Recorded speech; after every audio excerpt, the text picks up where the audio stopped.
करते हैं सेक्युलरिज्म की, तो एक आंकड़ा भी पेश करेंगे। जवाहरलाल नेहरू जी के कार्यकाल में 16 राज्यों में 243 सांप्रदायिक दंगे हुए।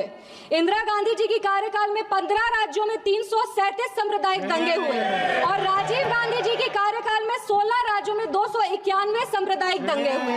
ये कैसा सेक्युलरिज्म का परिभाषा है, हमें तो समझ नहीं आता। एक और बात कहेंगे, कहानी सुनाएंगे।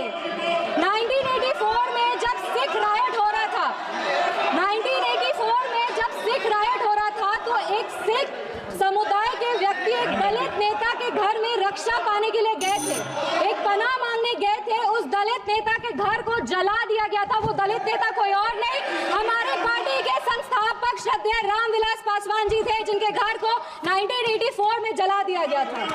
आप बात करते हैं संविधान की और सेंटर स्टेट रिलेशन की, तो बता दें कि इंदिरा गांधी जी की कार्यकाल में 11 साल में 35 बार राष्ट्रपति शासन लगाया गया। सदन में जब हम शपथ लिए थे, संविधान की शपथ लिए थे और सत्य निष्ठा से प्रतिज्ञान किए थे कि भारत की प्रभुता और अखंडता को अक्षुण्ण रखेंगे और कर्तव्यों का श्रद्धापूर्वक निर्वहन करेंगे, पर हमारे विपक्ष के लोग हैं जो विदेशी तंत्रों से हाथ मिला करके बार बार भारत की प्रभुता और अखंडता पर चोट करते हैं।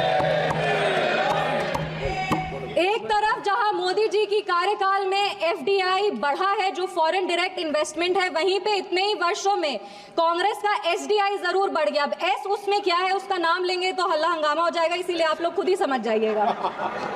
ये वही बात हो गया, हिंदी का एक मुहावरा है, मुंह में राम बगल में छुरी, पर ये भी विपक्ष पे सही नहीं बैठता है, क्योंकि विपक्ष तो प्रभु श्री राम का नाम ही नहीं ले सकते, पर छुरी लेकर के बार बार संविधान की हत्या जरूर करने का कोशिश करते हैं। इसीलिए हम लोग कहते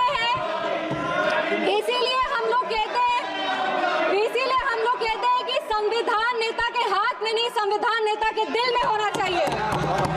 एक उदाहरण देते हैं, 2008 में इसी सदन में ट्रस्ट वोट के लिए कैश फॉर वोट स्कैम किया गया था और लोकतंत्र का गला घोटने का कोशिश किया गया था। आपातकाल इमरजेंसी में जिस तरह से संविधान का चीरहरण हुआ था, वो हम सब ने देखा था, और हम तो बिहार की बेटी हैं।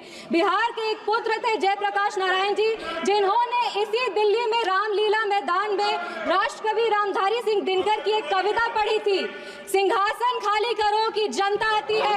उसने कांग्रेस की जड़ों को हिला दिया था और भारत में एक नई क्रांति का आह्वान किया था।